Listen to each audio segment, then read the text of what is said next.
All right. Hello. Good evening, Dustin. Okay, just making sure we're checking in. I'm here.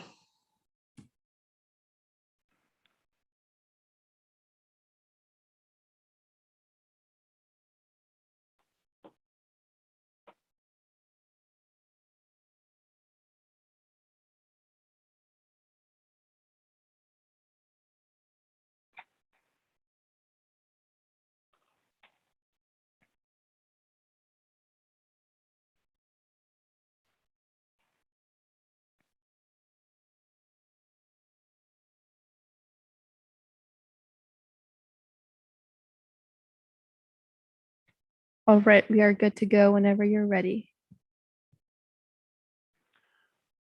All right. Let me call to order the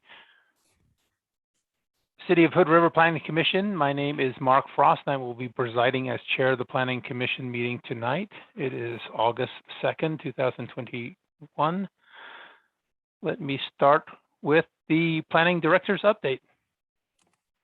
Thank you, Mr. Chair. Just as a heads up, we have some optional training that I emailed you all. If you'd like to join, I can still get you registered, but we're getting down to brass tacks here. So let me know as soon as possible. Also later this month, I believe it's the third Thursday, we are going to have an urban renewal workshop. It's not necessarily directly related to Planning Commission, but it's probably something that you all are generally interested in. It's regards to the Heights Urban Renewal District, where we'll be discussing with our consulting team and project team some of the regulatory frameworks that revolve around doing projects with ODOT right away. So it's an opportunity to have maybe build some understanding regarding some of the process when we get into ODOT regulations in regards to access, sidewalks, and again, not directly applicable to some of the Planning Commission roles, but probably helpful when you start thinking about building your understanding and tool set in regards to roads, right-of-ways.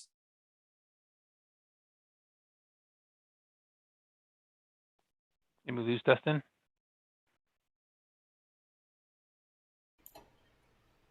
You're welcome to attend if you're interested. Other than that, Dustin, we lost you for a moment there. I don't know if anyone else caught that. Dustin, when is that exactly, on Thursday? I believe it is going to be Thursday night, the third Thursday of this month. Okay. Thanks for that, Dustin. Any other comments? Good to go. All right. In that case, I will open up our evening's agenda, the public hearing. So, ladies and gentlemen, I'd like to call to order the August 2nd, 2021 public hearing portion of the Hood River Planning Commission meeting. Let me begin with a description of tonight's process and a few disclosures required by state law. First, it is our function in these land use cases to review the record for each application, take public testimony in a hearing such as this, and then determine whether the application meets or does not meet the applicable approval criteria in the Hood River Development Code. It is not our job to be more restrictive or lenient than those approved standards allow, but rather interpret and apply the approved standards as written. If you have any question about what are the applicable approval criteria, they are listed and analyzed in the staff report that was issued for each application prior to tonight's hearing. They will also be explained as part of the staff presentation for each item. Second, we are required to render an impartial decision on each application. This means that we cannot have a personal financial stake or bias that would prevent us from making an impartial decision. Before we begin each item, I will call for the disclosure of bias, ex parte contact, and conflict of interest from each commissioner. Anyone in the audience will then have the opportunity to question any of us about these disclosures. Our decision tonight will be final unless appealed to City Council. To appeal our decision, you have to participate either orally or in writing before the close of the record on the item you are interested in. You must raise before us any issues you may wish to preserve for a subsequent appeal to City Council or LUBA, the Land Use Board of Appeals. You must also present to us any evidence you might wish to take to City Council or LUBA to see. Once we have closed the record on an item, that will end your ability to raise new issues or present evidence. Let me describe the order of events for the first hearing on tonight's agenda. First, we will hear the staff report, which is a verbal rendition of the written report that was issued prior to tonight's hearing. Second, the applicant may present testimony. You can assume that we have read the application and other materials in the record, so please focus on any changes to the proposal or new information. We also want to hear from the applicant any objections to the analysis and any proposed conditions in the staff report. Finally, we ask that if there is opponent testimony later on, the applicant should keep careful notes and, in your rebuttal, respond to that opponent testimony. Frequently, public testimony on land use application pertains to how the development will function or what impacts it will have. The applicant is often in the best position to answer those questions. Third, anyone else in favor of the proposal may testify. Then we will take neutral testimony or questions, neither for nor against. After that, we will accept the testimony from anyone opposed to the proposal. Finally, the applicant has the right of final rebuttal. The applicant has the last word because an applicant has the burden of proving compliance with the mandatory approval criteria. After that, we will check to see if the staff has any parting comments following the conclusion of all public testimony. Finally, after everyone interested in these matters has a chance to testify, we will close the record, deliberate, and may render a decision tonight. Our decision, however, is not final until reduced to writing and officially issued. Our decisions are final unless appealed to City Council. To appeal one of our decisions, you need to participate orally or in writing before the close of the record, and you must raise before us any issue you wish to preserve for such an appeal. If you need any additional time to prepare your testimony, you can ask for a continuance or that the record be kept open. If you want either of these options, you must make that request during the public testimony portion of the item you are interested in before we close the record on that item. So here are some basic rules for presenting testimony in tonight's hearing. Firstly, only present testimony in the order that I've just recited. Secondly, begin with your name and mailing address. Third, please limit your testimony to the applicable approval criteria identified in the staff report. Our decisions are governed quite strictly by these approval criteria, so you should tailor your testimony to those criteria. They are the only issues we can take into consideration. If you believe that other or different criteria apply, please identify those and explain why you think they apply. Failure to raise an issue accompanied by statements or evidence with sufficient specificity to allow us or the parties to respond to the issue will preclude an appeal to City Council or LUBA based on that issue. And failure by the applicant to raise constitutional or other issues related to the proposed conditions of approval with sufficient specificity to allow us to respond to the issue will preclude an action for damages in circuit court. Finally, we may set time limits on the presentations of testimony tonight, although there's no limitation on written arguments that may be submitted. So that is by way of a procedural introduction for tonight's hearing. If anyone has any questions about the process as we go forward, please feel free to ask them now or during the public testimony portion of the hearing. So I will look and see if any questions, any hands have been raised. You should find a raise hand button at the bottom if you have any questions on the procedure. All right, so tonight we will now consider the item on tonight's agenda, file number 2021-14, an application by Jeff and Lynn Martin for a conditional use to allow a 35-foot building height in the R3 zone and a variance to allow a 0 setback from Hazel Avenue. The proposed development is a single-family dwelling with an attached garage and accessory dwelling unit, ADU, on a vacant lot west of 210 Hazel Avenue.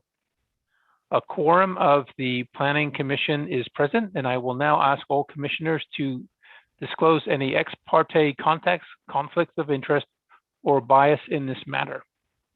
So let me call you out, and if you could come off mute, and let's hear from everyone. So Amy. Hi. So I have no bias, ex parte contact, or conflict of interest.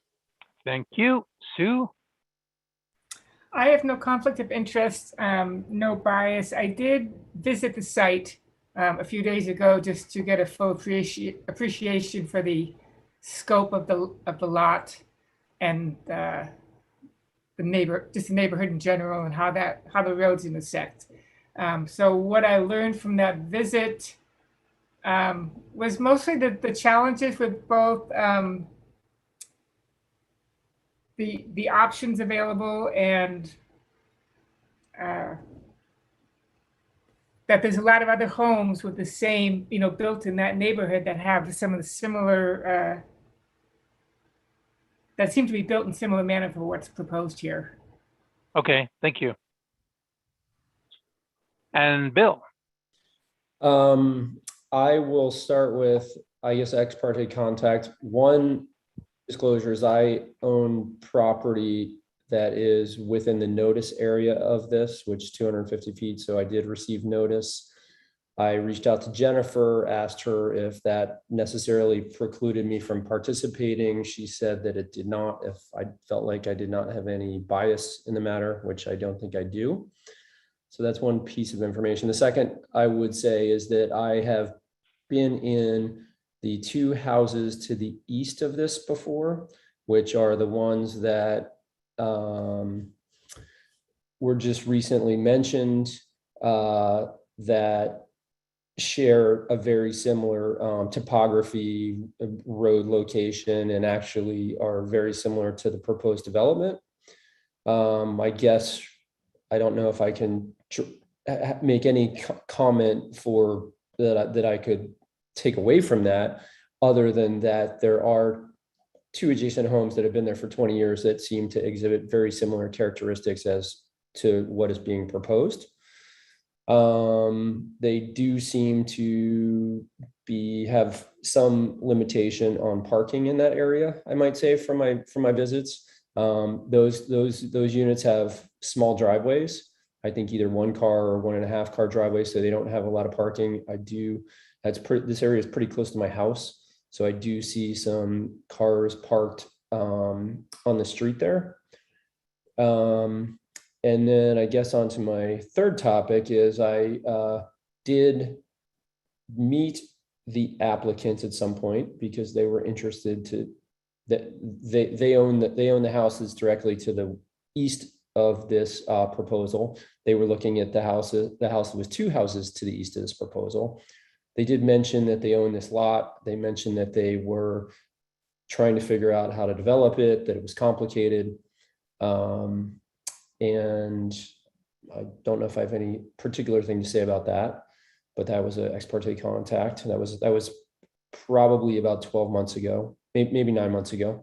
And then I was the applicant for a townhouse project, which was on 2 parcels to the west of this, where we worked through trying to come off of Serpentine and put in a driveway that was to be shared by 3 townhouses. And so I am kind of familiar with some of the proposals that they made in options 1, 2, 3, or 4.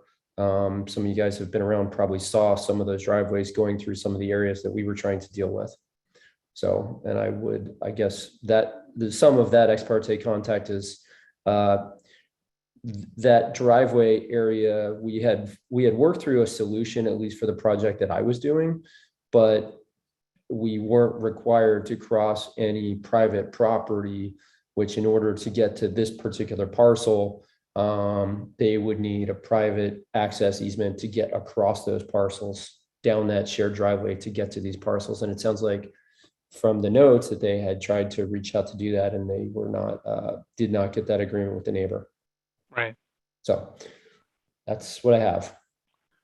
Okay, thanks for those updates. And myself, I have no ex parte conflicts of interest or bias in this matter. All right.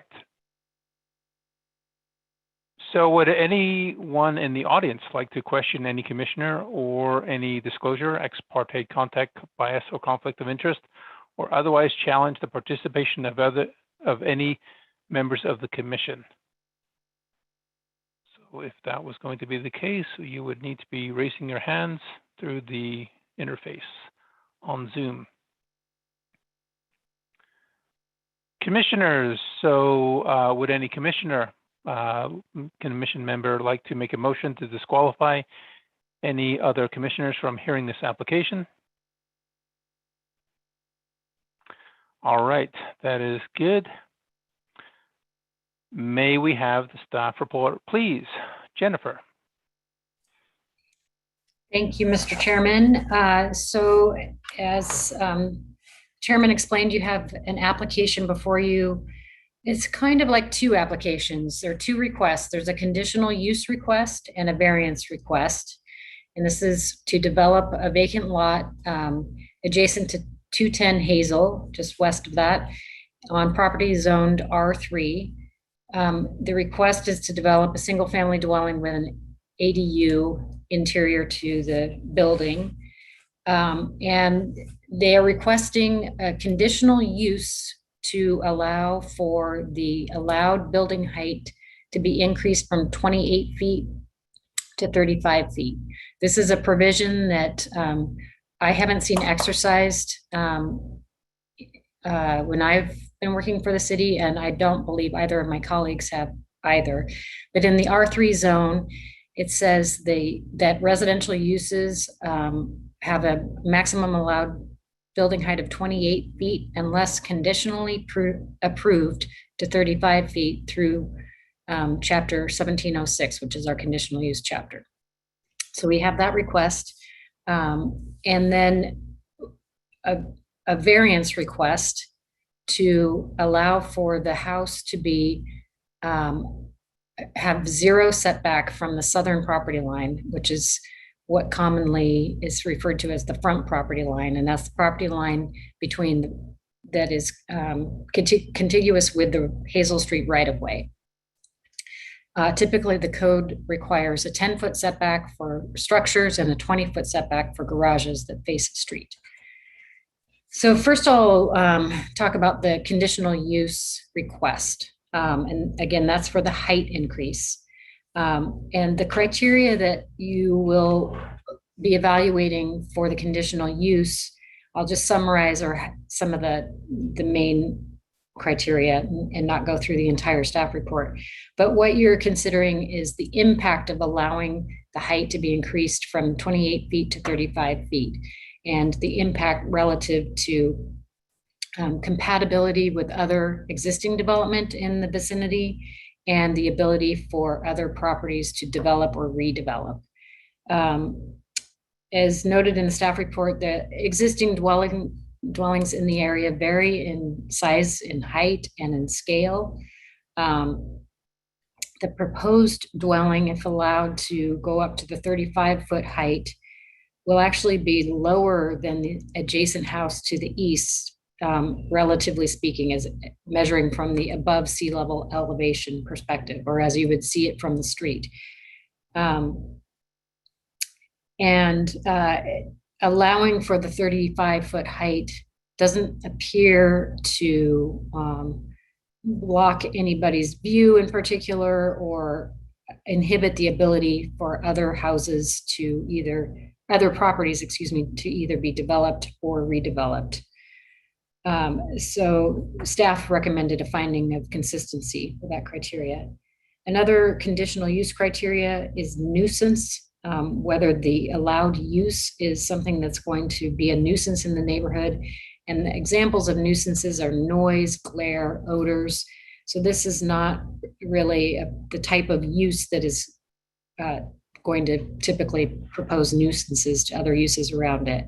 And on that note, I'll take a minute just to explain that our conditional use tool is typically used for evaluating a proposed use as opposed to the scale of a use. And we think of it often with commercial uses and the operating characteristics, and is it going to be a burden to the uses around it and inhibit their ability to operate lawfully. So using that tool in this sense is a little different because they're asking for something that is more relative to the site conditions.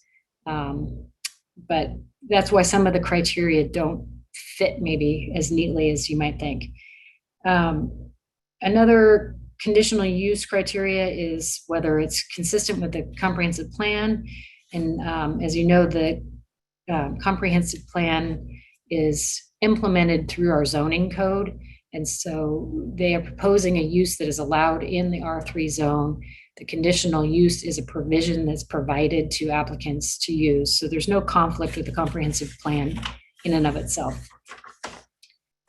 Another criteria is related to scale and the physical capability of the site to accommodate the proposed use. In this case, as I said, the R3 property is intended for residential development. Aside from the variance setback, which we'll, or the setback variance, which we'll get to in a minute, it is designed to meet the other setbacks. And it, as shown on preliminary plans, it will fit on the site, subject to a geotechnical report and following the recommendations that might come out of that. I will note that as an oversight in the staff report, there is a difference in the building height calculation as depicted on the applicant's submission versus how the city calculates building height. We calculate building height, as you know, from existing grade, and when the grade changes more than 10 feet on the site, then we measure from a point 10 feet higher than the lowest grade, being at the point where the vertical plane of the development would meet the existing grade. So I've informed the applicant that we need to shift to the north the starting point for measuring the building height. And I have an illustration for that we can get to after my verbal staff report. So that will change a little bit the physical capability of of fitting the house on the site, but it's not really related to, well, it's indirectly related to the conditional use request, I guess. The other criteria for the conditional use request are really not of significance here. There's a question about transportation and are there existing streets available to serve the proposed development? As you know, this is accessing Hazel Avenue, an existing local street. The applicant provided a traffic assessment letter that goes into greater detail, but generally speaking, yes, we have streets to serve the site. And there is a landscaping requirement for a conditional use that is not typical for single family development, but it appears that they are providing at least or more than 20% landscaping on the site. I can pause here to answer questions about the conditional use if you'd like, or can keep going with the variance and take questions at the end, whichever your preference is. I'd say keep going. Okay, so next, they're also asking for a variance from the setback, required setback from the southern property line. And so this is not related to the request about the height. This is only for the placement of the house relative to the southern property line, which is the line, between the property and the right of way. You have 4 criteria that you need to look at to evaluate this request. The first criteria is, are there unique or unusual circumstances that are not typical of other sites? The applicant has submitted statements saying that there are a couple reasons why this site is unusual or unique. And it's the combination of a very steeply sloped lot and the distance of the property from the edge of pavement. In other words, the right-of-way width here is much wider than what we typically see for a residential lot. Typically, you have the street, curb, gutter, sidewalk abutting the property line. Here, there's about 40 feet between the street and the property line. So they have quite a span of right-of-way to navigate, if you will, to get onto the property. So that is what they've argued as the unique or unusual circumstance of the site. The second criteria is that the benefits of allowing for the variance will be greater than the negative impacts on adjacent lawful uses. And the applicant is arguing that the benefit of allowing the variance is to allow for construction of a driveway that is not so steep that it's unsafe for backing out onto Hazel Avenue. It allows for a driveway that would be approximately 15% in slope as opposed to 22 or 23% in slope. And it appears that the negative impacts on neighboring properties are limited if there are any, in part demonstrated by the perspective drawing the applicant submitted showing that the house is lined up essentially with the other, or as proposed, would be lined up essentially with the other houses on the street. So it wouldn't really impact the other existing houses in any way, positively or negatively, and doesn't prevent anybody else from developing their property. There was a comment letter provided by a neighboring property owner that included some concerns about the proposal. So you will want to take that into account when you're evaluating this and any of the other variance criteria. The third criteria is that the circumstances of the site or requesting the variance have not been willfully imposed. And to demonstrate consistency with this, the applicant submitted an alternatives analysis that's in attachment A9 that explains some of the attempts that they made to come up with a design that would avoid asking for a variance. And for various reasons, each of those potential alternatives were ruled out. So they've tried to use that as demonstrating why this situation has not been imposed, and they had looked for other options and were not able to come up with something that would allow them to develop the site without the variance. The last of the 4 variance criteria is that the variance is the minimum necessary to alleviate the hardship. So I think you could think of this one as there's a 20-foot setback for a garage facing a street. In this case, they're asking for a 0 setback. Is that the minimum that they need in order to build the house? Is there some lesser setback variance that could be approved that would achieve the same result? And they've shown some illustrations in the attachments, I think in A6 and A7, that illustrate the difference in driveway slope from a 20-foot setback to a 0 setback in order to try to demonstrate that this is the minimum variance necessary to alleviate the hardship. That's something that you can feel free to ask the applicant more about. They've argued that the 15% slope driveway that would result from a 0 setback is kind of the standard maximum driveway slope. The city does not have such a standard in the engineering standards, but I did note that 15% was the maximum slope recommended for a local street. So that was the closest equivalent I could find in our code provisions or engineering standards. So I'm happy to answer any questions. It may be helpful for me to demonstrate the building height illustration, or to show the building height illustration if you would like. And I can do that or answer any questions. I've got a couple of questions. It looks like there would be, with the proposal, construction of improvements in the right of way, Yes. correct? Can you explain to us the process they go through to do that?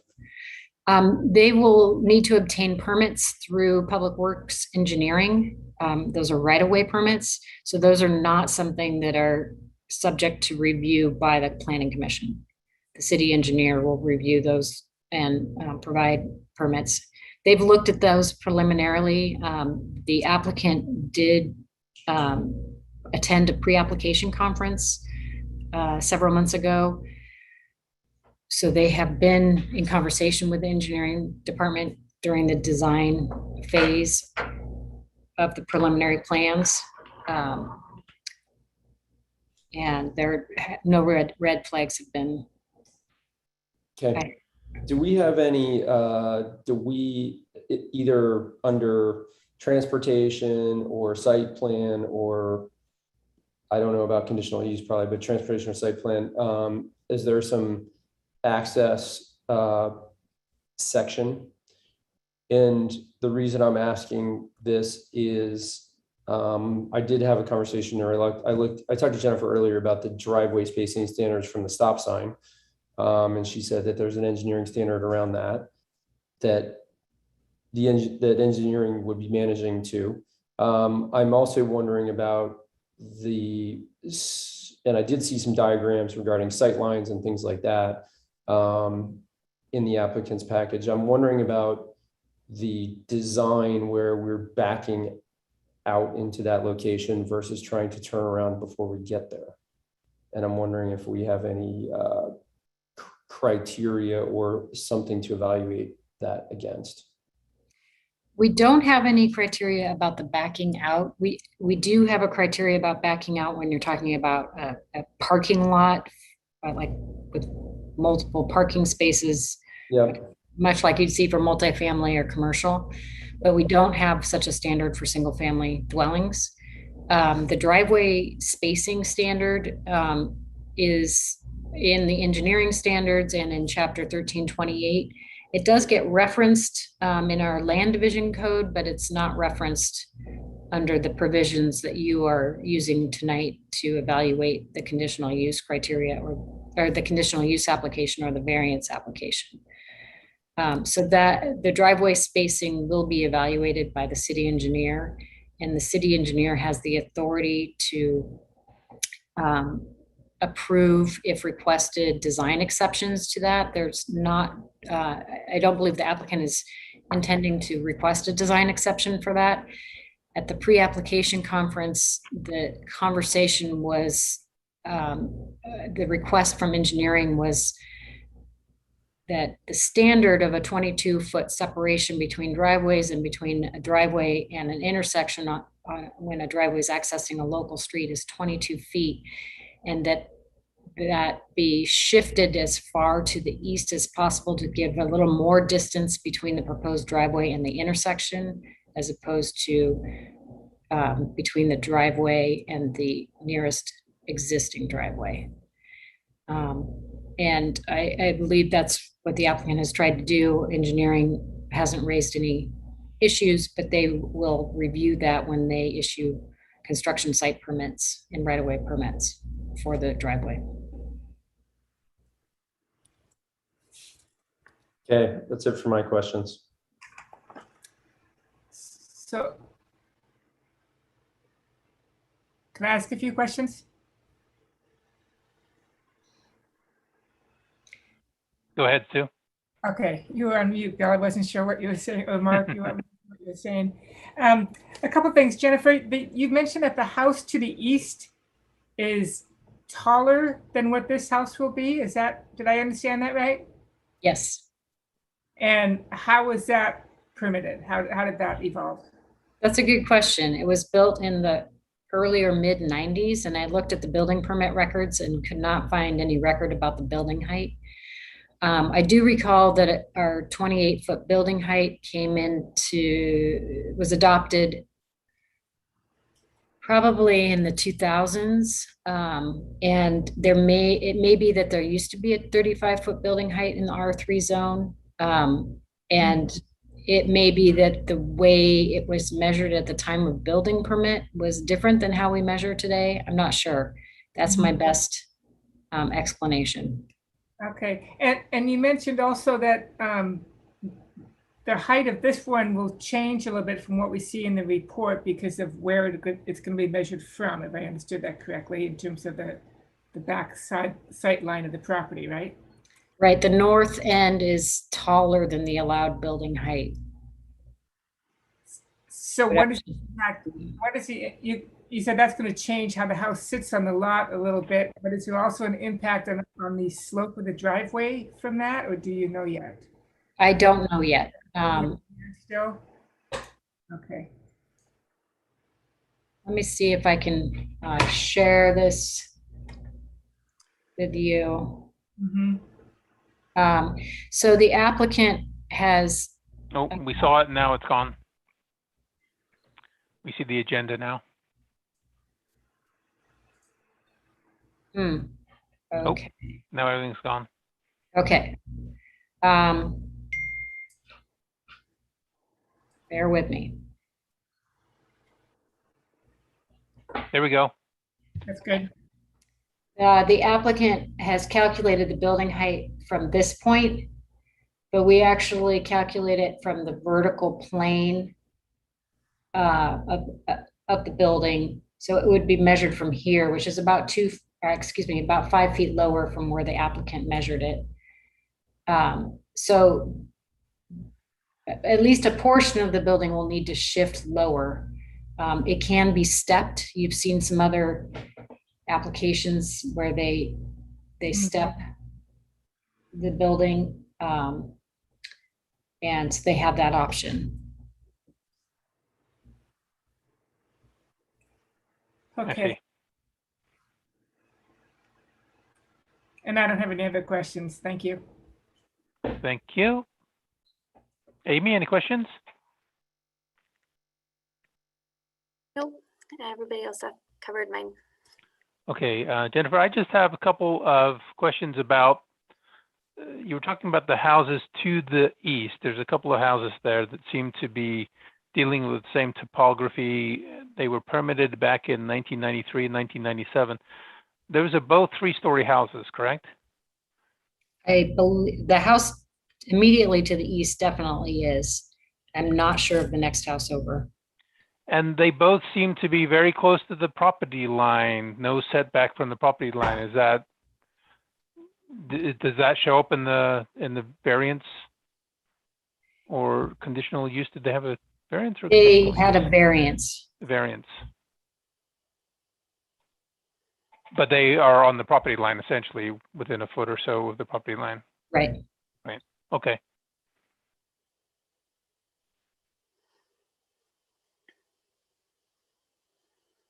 Okay, no other questions for me.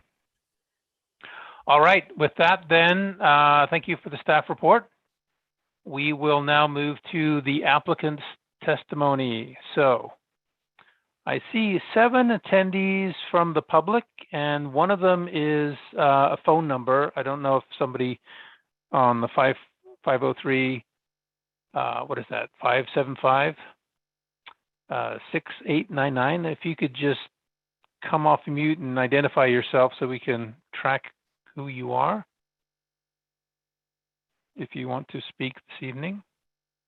Mr. Chair, just as a instruction, *6 is to take yourself off mute, and *9 is raise your hand for our caller who's on the phone. Okay. So if the phone line wants to speak, it would be star 9 to raise your hand.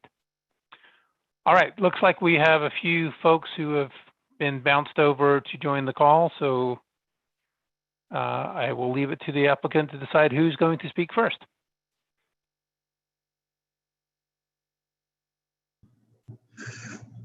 I would be willing to. My name is Todd Douthit. I am president of Gorge Design Build. I am addressed at 460 Frankton, Hood River, Oregon. I've been a longtime community member and have been raised here. So I'm familiar with what kind of goes on in Hood River and very happy to be a resident here. The only thing I really wanted to address as far as for understanding of you commissioners is that specifically when we're addressing this driveway access point off of Hazel, we are trying to propose something that we are not going to back out onto Hazel. I think that's a really key point in the sense of our design.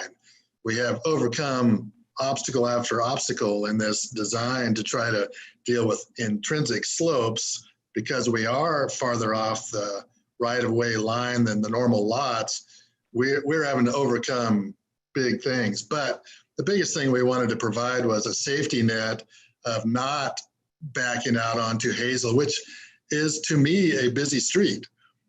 I see it as a potential problem if we don't get this variance and the conditional use to work hand in hand. This will just be a hardship site for whatever's going to happen on Hazel down the road. And I would only expect it's going to get busier as time goes by. Thank you, Todd. You're welcome. Can I ask you a question? Yes. This is Commissioner Irving. Could you maybe, I guess, lead us through how that's what my concern when I looked at this, the proximity to the intersection, the fact that it's a downslope driveway, that backing out seemed to be concerning to me. So I just want to maybe understand the design a bit. Yeah, so as you see the site plan, it's a 2-car garage that pulls straight in. We offset the driveway to the west to give some space to back out, essentially curl out, and then find our way back around to go head out straight onto Hazel. The fire department determined the 15-foot width. The Public Works gave us the offsets off of each corner and off each driveway. So we were kind of stuck with those as locations to even get this to go.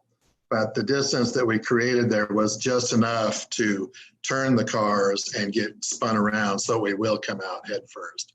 And the owners totally appreciate that. And they want it to be a safe neighborhood and intersection because they want to live there and enjoy their grandkids just like all the rest of us. Okay, Commissioner Irving? Yep, sounds great. Thank you. All right. All right, thanks, Todd. Yes, sir. Who's next from the applicant? Hi, my name's Jeff Martin. Hello, I'm Jeff. the applicant along with Tim and our wives. There were two things that were mentioned besides the driveway that I wanted to comment on. The building height is lower because the hill slopes lower in our property than the two houses to the east. The building size and height are very, very similar. So that we're lower is because of the slope of the land more than the house.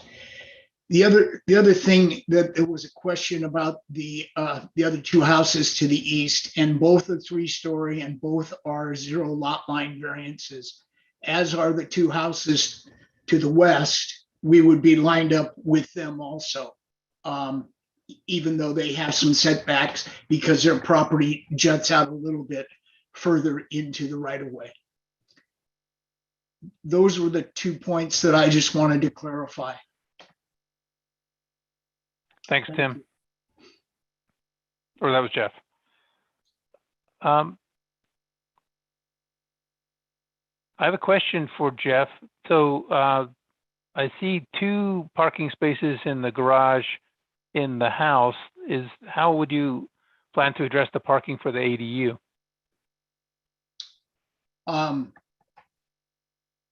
Again, it's a wider driveway, so we would have space on that driveway for off-street parking. I'm going to interject here, Chairman Frost.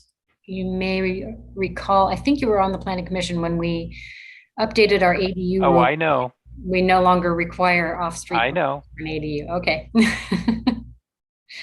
But it's a great question because in this case, there's no off-street parking conveniently located. So that will be challenging. The Serpentine is a wider street and it does have more space for parking than Hazel. Hazel, people go there, walk the stairs, go there, ride their bike down the Indian Creek Trail. There's lots more parking on Hazel than there is on Serpentine, and it's a narrower street. Yeah. All right. Any other questions? Think we're good. Anyone else from the applicant wish to testify? Okay. Thank you, applicant. All right, so let's move down the list then. We will see if there's any proponents for the project.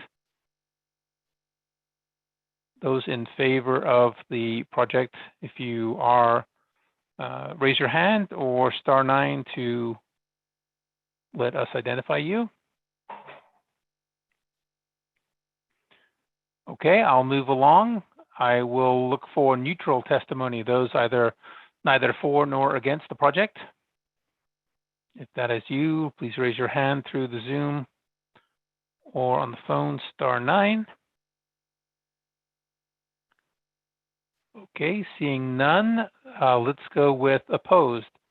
If you are opposed to the project, please raise your hand in Zoom or *9.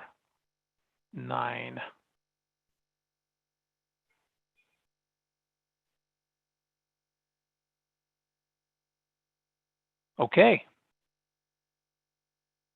Just to be clear, this is your opportunity if you wish to speak and testify, add your comments. Otherwise, we will move to a staff recap and then close the hearing. All right.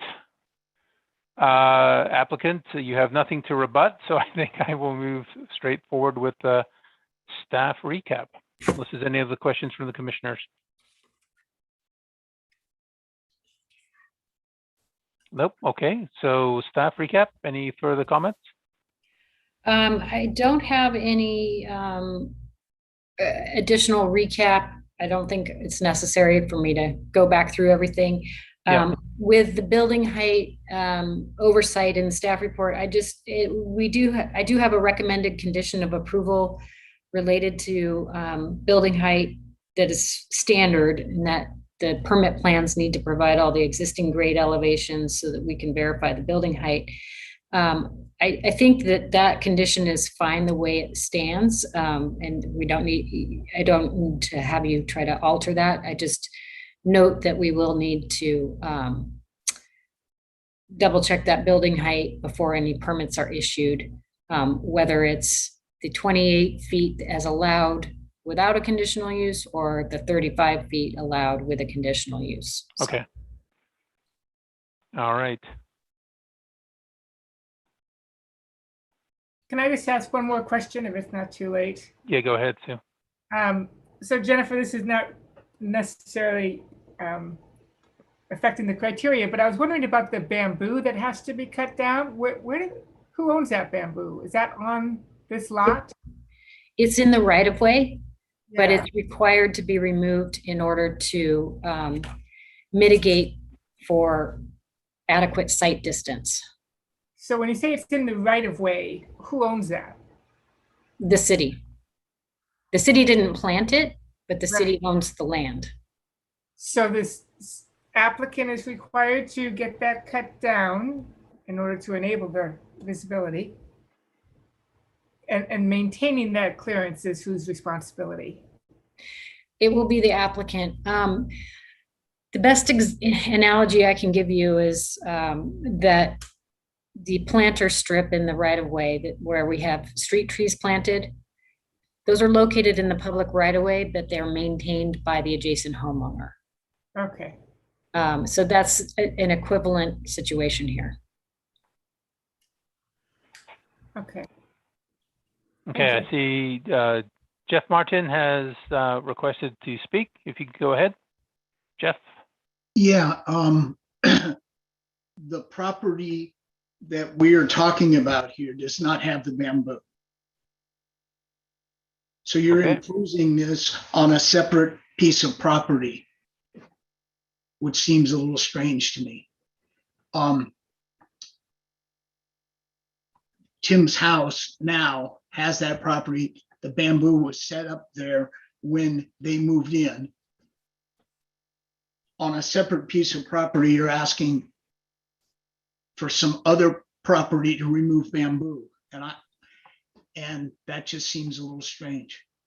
So this was included in the traffic assessment letter by your engineer as a way to provide adequate sight distance from the requested driveway to traffic in the street. And when you say it's somebody else's property, that is public property. And there are code provisions that require that the public infrastructure is adequate to serve the proposed development. In this case, it's recommended by the traffic engineer and the city engineer that in order to provide a safe line of visibility for cars entering and exiting the driveway, that the bamboo be removed. I see. That makes more sense. And you're asking us to replace it with trees instead of, We have, let's see, I'm gonna double check the condition of approval. and I'm kind of ignorant on all these rules. I thought you didn't like bamboo.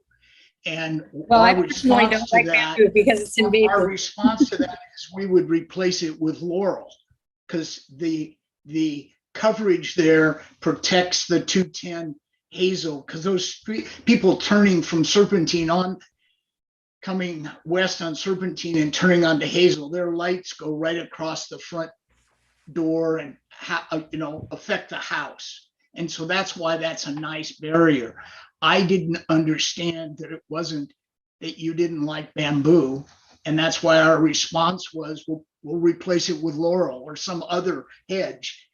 The response is that you want a certain barrier there open so that coming out of the driveway, you have better visibility. I didn't understand that issue, is what I'm trying to say. Right. And so how much of the bamboo needs to be gone?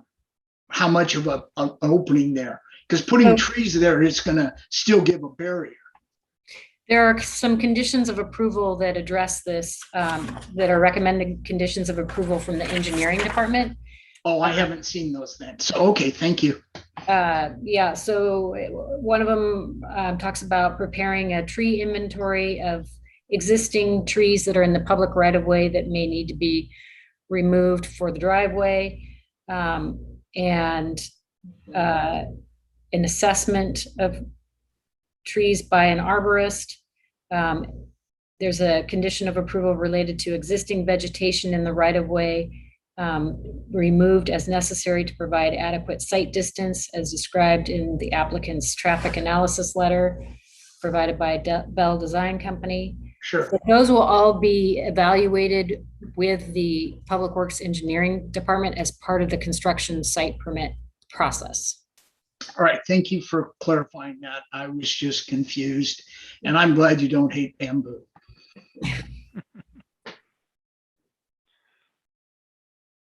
All right. Any further discussion there, applicant or staff? We ready to close the hearing? I have one question, which is probably more just for education purposes for myself. Maybe it goes to maybe the applicant.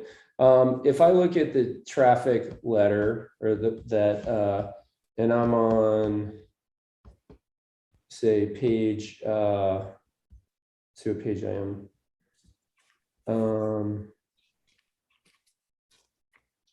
Of our packet, it is page, let's see, 78. So it's figure 3C by Bell Design. 3C for, okay. Yeah, and so the bamboo out front of the, on the adjacent or in the right of way in front of the neighboring property kind of is one thing, but they're also suggesting or proposing that there's a requirement to trim some vegetation on that little panhandle that sticks out there that's owned by the city. There's a tree there, there's a tree limb, there's a picture of it, which is figure 2C on page 77. So in a case like this, is the applicant going to be allowed or expected to go over there onto city property and have that trimmed? Is that what we're saying here? And that will be determined through the engineering permit process. Okay. But is that typical that they would require someone to go over there and do things like that? I don't know if it's typical. Okay. Okay. Okay. Thanks. All right. I'm just checking to see no more hands raised. All right. So I'm just about to close the hearing. That means this is your last chance to put anything into the record. Otherwise, I will close the hearing and the commissioners will begin our deliberation. So let's do that. We are closing the hearing and we'll move to deliberation. So I would be interested in the 4 commissioners on the call. If we could go one by one, I would be curious about your comments on the project, and in particular, the 2 items around the conditional use of the building height, altering the allowable building height to 35 feet, and then a variance on the lot setback to allow a 0 setback. So those 2 things in particular. If we could go down the list, I am happy to entertain whoever wants to come first. Bill? I'll start. On the conditional use side of things, I think the way I am viewing that, and having dealt with this a couple times before, the conditional use stuff in my mind is very use related. So a residential use seems quite compatible with adjacent residential uses. I can't see anything in there that would have me have concern over any of those criteria. The conditional use then triggers our site plan criteria. And the only real site plan criteria that jumps out at me is the compatibility one, height, bulk scale. This property seems to be in scale with the homes in the neighborhood. So I don't feel like it's an outlier in that. It's very similar to the 2 adjacent properties. So I don't have any concern on the site plan criteria. And then on the variance criteria, I would say I don't have any concerns over there. I do feel like the findings adequately justify that those 4 criteria have been met. All right. Thanks, Commissioner Irving. Next up, who wants to go next? Sue. Yeah, I'll go next. And I would agree with Bill, generally speaking, as far as the conditional use. Yeah, I think the compatibility is the big question there, and it's a residential zone, it's a house being put in, and size-wise, it's matching what's around it, so I have no problems there. On the variance and the 4 criteria there, I think it's really interesting how we, I don't think it's a self-imposed problem, but you have to wonder when you buy a lot like that, how are you going to build on it? And I think, I'm pretty sure the applicant had no idea how messy it would be and all these conditions that are required, or at least I wouldn't have had any idea ahead of time. But you see the houses around it and they found ways to build. So it becomes a matter of, we just set precedents once and then it'll continue to happen. And I think that's okay, and that's exactly why we have the variances as an optional way to go. So I guess it's good, but it just, I'm just amazed how complicated it is given the topography. And I'm a big fan of filling in some of these sites and building more houses close in like this. So I think it's all good, but I feel for the applicant is all I want to say. It's difficult. But I right. think it meets all the criteria. Okay, thanks, Sue. All right, Amy? Yeah, I agree with both of the other commissioners. And I think both of them, for the conditional and the variance, all of them meet the different criteria that needs to be met. And especially for the conditional use, I mean, it's compatible with the use, it's compatible with or comparable to the other houses that are in that area. Would not impose on people's or other property owners' views. So I think that makes sense. For the variance, I think it makes sense that the safety concerns of having a slope of 22% concerns me. So I think allowing that variance so it's a lesser degree of a slope, I think that all makes sense. I am also similarly surprised by how difficult and all the different things that the owner has to do in order to build on this property. I think that just kind of surprises me in general. But yes. Okay. Thanks. I just have one quick question for Jennifer. Did we, in your conditions of approval, you were talking about the final drawings need to be reviewed for the site. Is that already listed as a condition of approval? Or is that something we want to add in our motion to make sure that we add that condition of approval? Everything's subject to final site plan review, right? It's not final site plan review. It's subject to building permits and construction site permits. Yep. So if that's not clear and you want to add something, but just to sort of take a step back, what you are approving or what you're considering evaluating are a conditional use and a variance. Yep. You're not reviewing building permit plans. Correct. So this is the land use portion of the Yep. process, and they will need to come in for building permit. When they apply for a building permit, they'll need to meet these conditions of approval that include submitting a geotech report that shows the site can handle engineering wise the proposed development, and if there are any mitigation requirements of the geotech engineer, it has to accommodate that. They need to demonstrate they meet building height. They need to demonstrate all of the things that are listed in the conditions of approval. Okay. A plan for grading, a plan for the right-of-way improvements for site distance and all of those things. So that will be the next step after the land use. Okay. And approval. I would also just add a comment that variances are very site specific and for that reason do not set a precedent. There were other variances approved for properties on this street, but they each had to demonstrate consistency with the 4 criteria independently of anybody else. So if you approve a variance on this site, that's not to say that that automatically means somebody else will get a variance.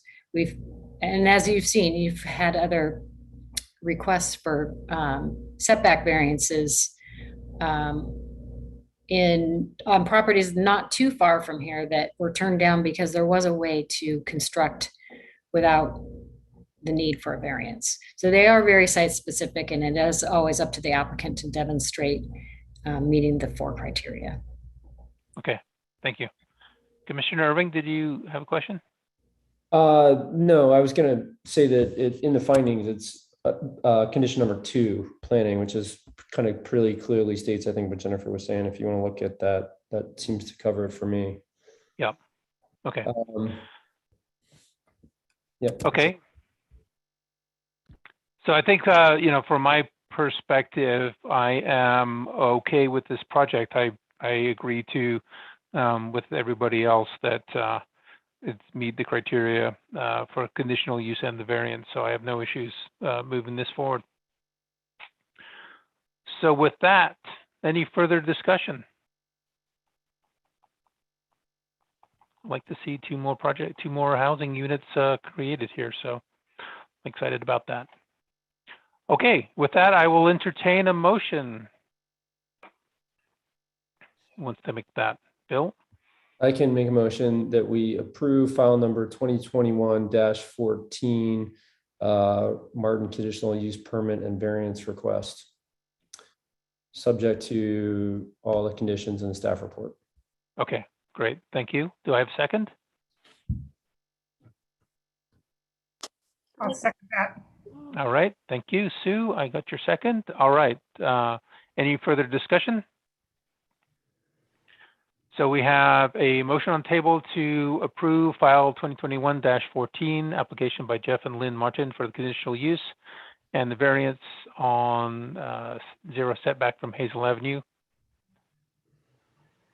Any other discussion? All right. How do we vote? If I could just get everybody one at a time. Sue? Aye. Bill? Aye. Amy? Aye. Aye, and chair votes aye, motion passes. I want to thank you all for attending tonight. This is an exciting project. Thanks for bringing that forward to us and being creative with your design here, and good luck with the project. Thank you. Anything else, Jennifer or Dustin? That is the We end have a of set our... of minutes for your approval. Oh, yeah. All right. We have a set of meetings from June 21st. Any comments or questions on the meeting minutes? Yes, I have some comments on them. Okay. On page 2, this is a meeting where I recused myself. Yep. I want to clarify a little bit specifically about the discussion around the recusal, which is at the top of page 2.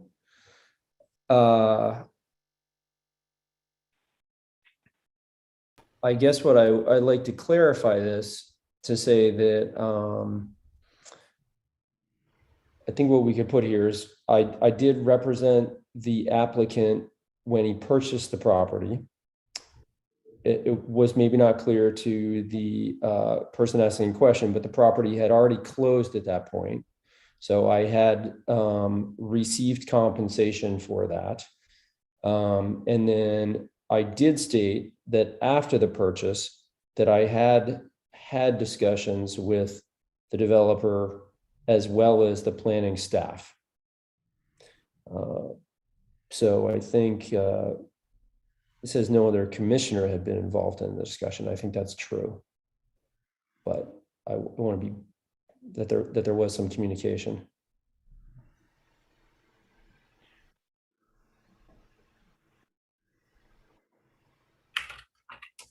This is probably the clarification on those first paragraph 2, paragraph 3. That's it. Yep. How do we want to update this, Jennifer? Do you want to bring this back with changes and then we'll review it next time?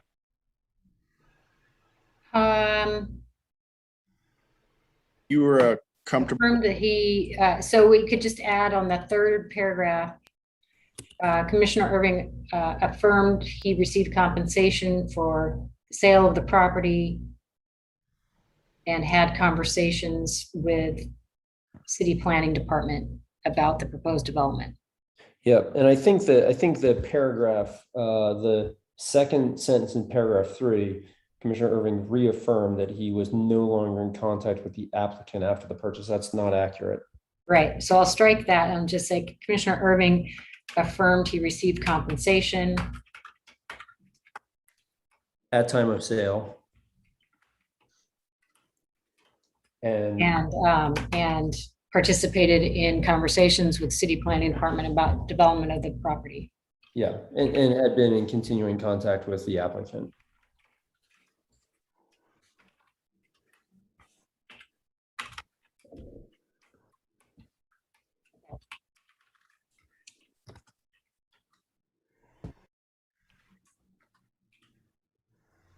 That's it for me. Okay. Sorry, Dustin, I'm your escape brain. What did you say about the 16th? Are we meeting on the 16th? No, we are planning a workshop through Urban Renewal that would be on the topic of jurisdiction and regulations on ODOT right away. And that's not a planning commission meeting. That's just going to be an open meeting. And I was letting you know. That's Thursday. That's the Anticipated 19th. date. Excuse me, the 19th. Sorry. So do we have a meeting on the 16th? No, I don't believe we have a meeting on the 16th. 16th of August, 2 All right. weeks from today. So we have Okay. queued up on the agenda and this meeting was not continued. So. All right.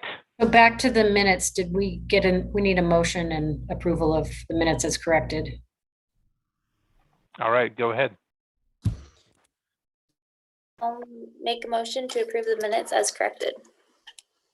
All right, we have motion. Do we have a second? 21st, 2021, with the corrections noted. All right, I think that's the second. So we have a motion on the table to approve the meeting minutes of 6-21-21.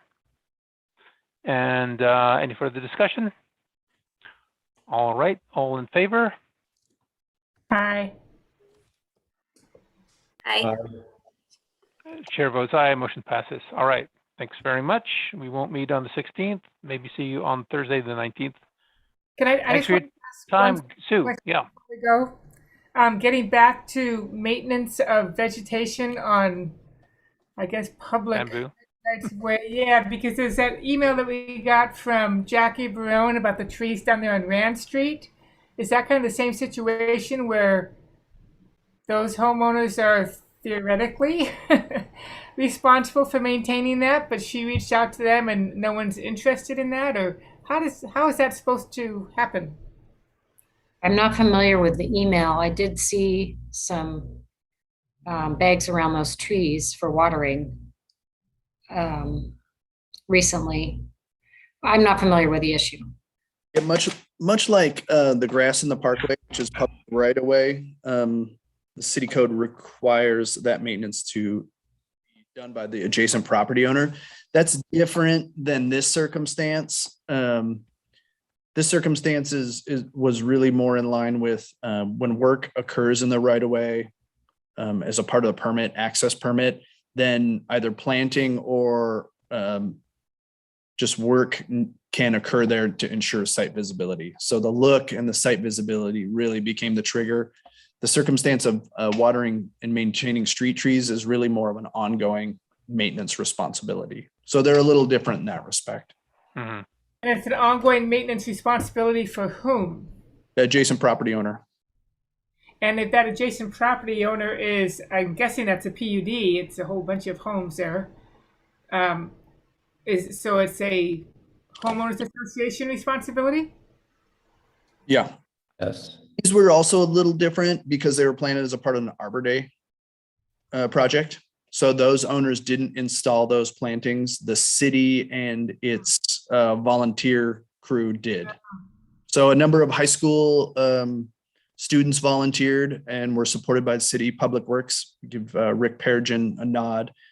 Planted those trees where they had died in the past. And so that was a different perspective on those trees as well as compared to a lot of the other ones. So those were trees that the city and the high school had planted for Arbor Day. I have one comment on this topic, Sue. I saw that email and I emailed it to a broker, Judy Dutcher, in our office who lives in that Rand Hill PUD. And it sounded like she does participate at some level in the HOA, and she had not necessarily heard of that outreach from Jackie. but it's on her radar now to raise it to the HOA. Okay. I'd hate to lose those trees. Yep. Okay. All right. Thank you. All right, thanks all. Have a good evening.